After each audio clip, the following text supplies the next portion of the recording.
Scare before scream, except after squeal. Okay. Our favorite monsters, Mike and Sully, meet during their college days when they weren't necessarily the best of friends. This is Monsters University.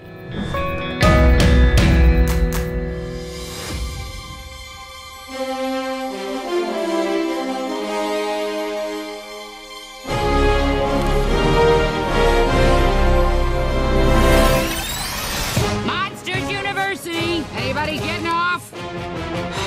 I'm officially a college student! Wazowski, room 319. You know, your roommate is a scaring major, too. RJ, come here, boy.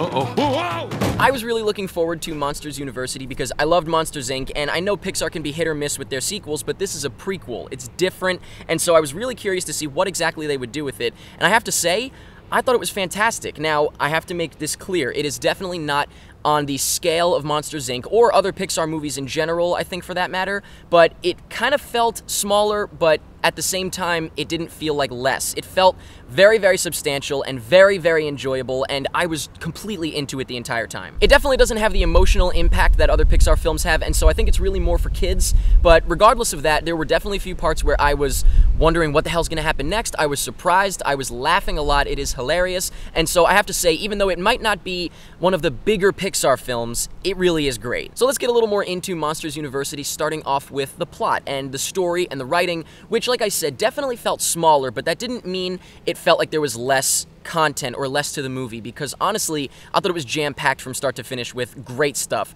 Very, very funny stuff, very intense sequences of excitement and action in these monster games, the scare games, and also there was a lot of heart in it, even though, like I said, it's just on a smaller scale. I like the fact that it didn't really use Monsters, Inc. as a crutch, and it didn't really tread on Monsters, Inc. either, in the sense that this story doesn't really affect Monsters, Inc. Obviously, you know, there are characters and relationships that develop through into Monsters, Inc., but it felt like its own thing, and it really felt like even if you didn't know the characters from Monsters, Inc., they felt very well developed, and the character arc was great. Even though, like I said, I think this is a little bit more for kids, I don't think parents will be let down because there are a lot of laughs in general, there's a lot of heart as the movie progresses, and the college atmosphere, the frat atmosphere, all of that, I think was done pretty well, and so I think that anyone that went to college will appreciate that and find things to laugh at that they can relate to. The new characters were all great, but the only ones I'm going to talk about specifically, and actually only one character specifically, are the Uzma Kappa, I think they were called, the frat house that Mike and Sully join, and I loved all of them. I thought they were great, but the best one easily was, I want to say his name was Squishy, but you know who I'm talking about. It's the one with all the eyes on his face.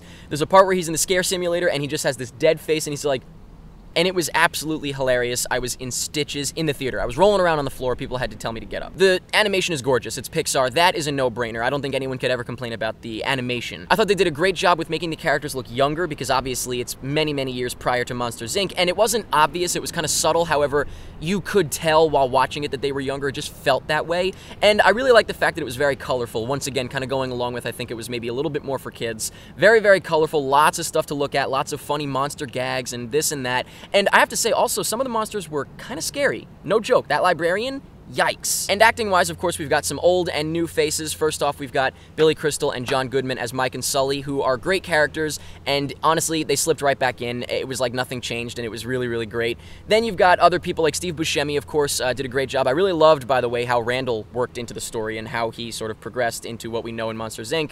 And the only other person I'll touch on is a new person, Helen Mirren, as the Dean. I thought she was great. I thought the character was a little bit less than I would have hoped for. First of all, did she have anything to do during the day, this Dean? Seemed like she was just kind of peeking around everywhere everybody was, but I thought that all the acting was great, and, you know, I don't really feel the need to get into specifics because everybody really did a great job. And overall, I really, really did love Monsters University. I thought it was a lot of fun. I thought it was very, very funny, heartwarming, and just like I said, even though it was a little bit smaller scale, it really felt substantial, and it really felt like a great Pixar movie. Maybe a little more for kids, maybe not the scope and scale that you hope for with a Pixar movie, but I really did enjoy it. But now, I want to talk about a couple of spoilers. So if you have not seen Monsters University, please stop watching this. You don't want to know anything that happens. I'm going to talk about the ending of the movie. Go see Monsters University, and then you can come back and see what I had to say. But mainly what I want to talk about is the almost ending and the ending. We'll start with the almost ending, which is the final event in the scare games. Now, I thought this was the real ending, and I was really let down for a second there. When Mike screams and they win, I was like,